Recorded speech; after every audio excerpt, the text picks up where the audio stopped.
Good morning, Sheridan Junior High School. I'm Heather. Today is Thursday, December 17th, 2015. Sixth graders, today is a B-Day. The breakfast menu for tomorrow will be an apple cinnamon power bar, and the hot lunch menu for today is a cowboy cavatini, and the grab and go is a chef's salad. Hot lunch menu for tomorrow is a ham and cheese sandwich. The grab and go will also be a ham and cheese sandwich. And district wrestling at Gillette South Campus at 1 p.m. Good luck, SJHS wrestlers. Don't forget Santa Hat Day is tomorrow, December 18th.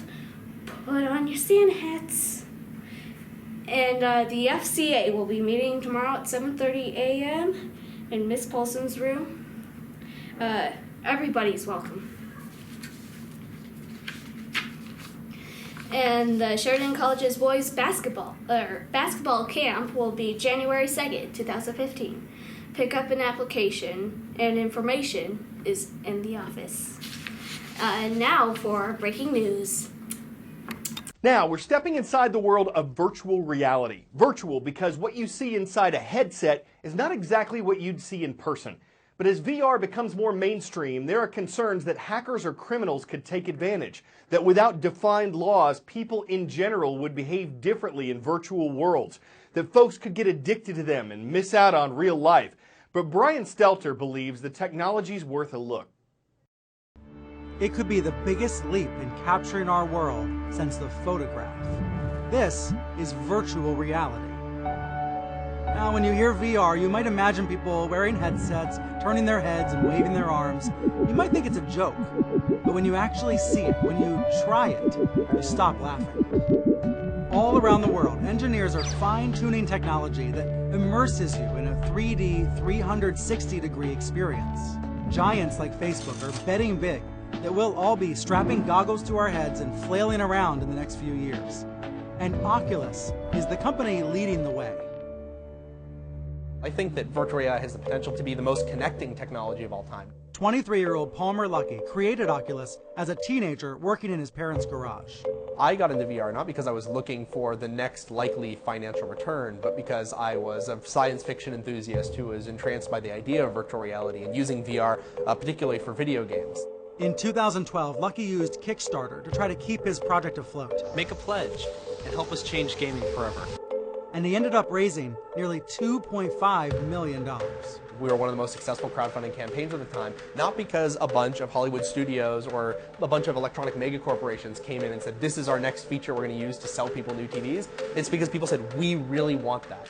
Last year, Facebook bought his startup for $2 billion. I'd seen VR before, but this was by far the best experience I'd ever seen. It was like teleporting to some other place just by putting on a headset. I was seeing the next great technology platform that's going to define the way that we all connect in the future. Hold on, give me a minute here. If you're like me, hearing other people talk about virtual worlds living inside goggles is not very compelling. That's actually an implicit problem of VR, and reporting about it too. It's the see it to believe it problem. So this is the best I can show you. Watch the first time I ever played games inside Oculus Rift. It's like being in a child's playroom, knocking on a ball. Oh, dropped off my hand. Someone firing at me, I'm firing back. So I can point at the other player that's... Where are you? Are you next door? So I'm grabbing a slingshot, and as I pull it back with my other hand, it's actually really hard to put into words. Palmer has had more experience choosing the right words. How do you describe virtual reality?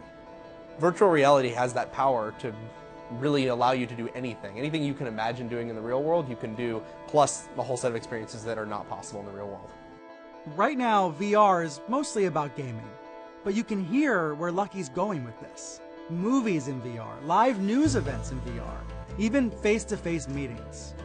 You can take people from opposite sides of the world and put them into the same virtual room together. Once you can do that well enough, you really remove the need for people to travel and burn tons of jet fuel to get around the world. You remove the need to have massive conferences where you expend huge resources just to get people in the same room talking to each other.